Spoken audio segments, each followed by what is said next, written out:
Always be your own leader of discernment.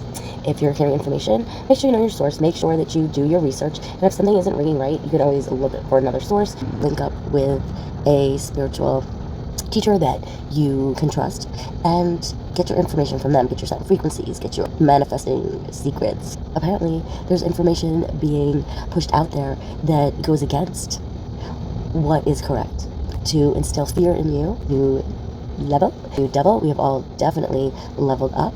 We have raised our consciousness so high that it is inevitable. The rate that consciousness has been raised has sped up the timeline of ascension.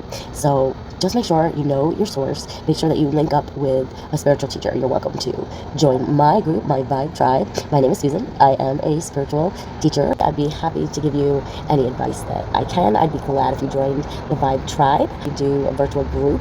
We learn how to release negative energy, and we talk about the process of ascension, what to expect, and we do derail some misinformation. But guys, we're well on our way. The collective consciousness is so high. We've literally sped up the timeline of ascension, and it's going to happen in our lifetime. So if you need some advice, you need a group, you want to work one-on-one or work with the group, I highly recommend that. We do have a lot of fun. Contact me. I give up. Give me my respect, take off the hats to me. I learned a holy strategy. I took it, then I flipped it, it's a masterpiece.